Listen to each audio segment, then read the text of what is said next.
If you have been keeping count, then we have presented quite some yes pitches with you already, and we're now at 7. That means we have one left, and I don't know. Serendipity is at hand, I guess, because the last one standing is actually one of the two finalists that is going to present in about 1.5 hours on Channel 1. So I'm very proud to introduce the yes pitch of Emma Kirk, which is all about doing research in the only truly global language. Have a look. Did you know that 4 in 5 18 to 65-year-olds use emojis on a regular basis? And on top of that, around 6 billion emojis are used every single day. Because emojis are the first truly global language. They spark imagination and inspiration, but also controversy and debate. But they are absolutely an undeniable, powerful force of communication. So my point as a young researcher is, how can we expect people to be communicating with us about how they feel and what they think if we're not giving them a means to communicate on their terms? We can't. So with some pushing from myself and the other millennials across Join the Dots, we've been working hard with our innovations team to get an idea across where we make an emoji tool to give consumers a way of communicating with us in a way that we know is now a fundamental way in which they communicate with each other and the world on a daily basis. So my SMR presentation would focus on why I think this is a great idea, the challenges that we're facing in its development, but also how important it could be and how we'd look to interpret the outcomes of this. We really think that this presentation would be #wow. #wow. And here she is live in the studio. Emma Kirk, welcome. Hello. Here. Thank you. You're a business developer at Join the Dots. Yes, absolutely. And you responded to the call to action to submit a yes video. Yes, I did. This is all about research in a truly global language, namely using emoticons. Yeah. How did you come up with this methodology? Yeah, I mean, I think it really stems from the ethos at Join the Dots around sort of people-centered research. So we talk a lot about creating market research. 1 second, I think your mic is slamming. Can I get the hand out? Because we do want to hear what you have to say, Okay. right? You're one of our winners. Go ahead, working? talk in this one. Yeah? You have a fancy one, just like me. Okay, fantastic. So how did you come up with this methodology? Okay, so again, it sort of stems back to the ethos of Join the Dots, which is around people-centered research. So we talk about needing to make research that people actually want to engage with and can engage with in a sort of contemporary market. So we look at different ways people are using digital, ways that people are using social media.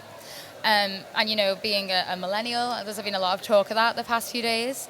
I really felt that by not embracing the new culture of emoji use, we weren't doing ourselves justice in really being truly people-centered and giving people the option to engage with us using emojis the same way they do with their friends and with brands. And where can this be applied? In any sort of context, really. I mean, I don't want to give a spoiler. I'll go on to talk about this can't in give my a spoiler, because this video goes viral on the It's internet separate, anyway. okay. So give us some spoilers. Yeah, I mean, we've already started to use this with some clients, actually. So, say, for example, a client's in the creative testing phase of a new online advert or even just a static ad. We might say to somebody, if you were going to share this content on social media with your friends, which emojis would you use? And why would you use them?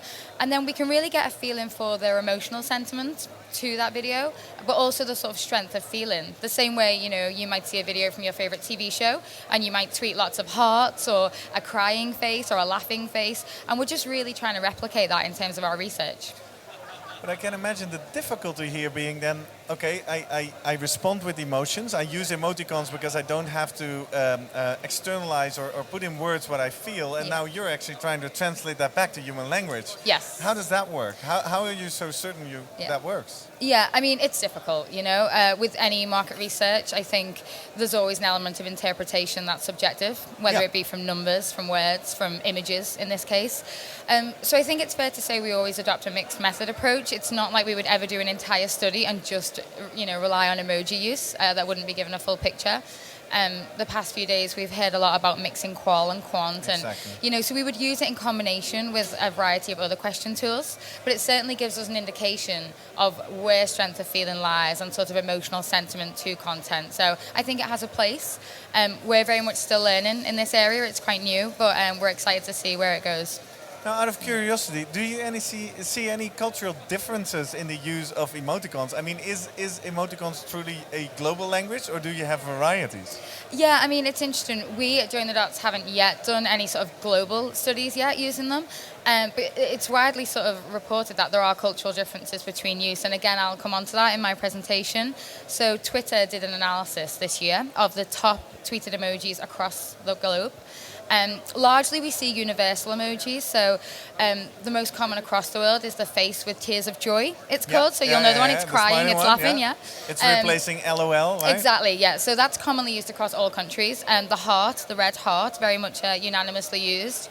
Probably positive to know it's used more than the broken heart. Oh, so that's nice. it's nice, yeah. right? Yeah. It's a good message to send. But it's interesting. We do see some specifics. So in South America, the music notes, that's most widely used emoji. That's one of the ones that they use more commonly than any other countries. There's some very stereotypical use as well. So Australians use the beer emoji up to twice more than other cultures. And Canadians seem to love the poop. So I don't know what that says about those guys, but there are definitely differences to investigate. Well, a very interesting area to dive deeper in.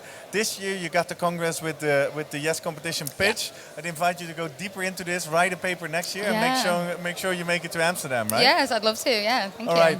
Well, good luck preparing. Thank Pecha you. Kucha is a very hard format, right? 20 slides, 20 seconds. Yeah, I believe so. Have you been rehearsing? I have been rehearsing, yeah. I mean, it's interesting. We only found out, of course, yesterday evening who was going to be presenting today, so we've not had long to prepare.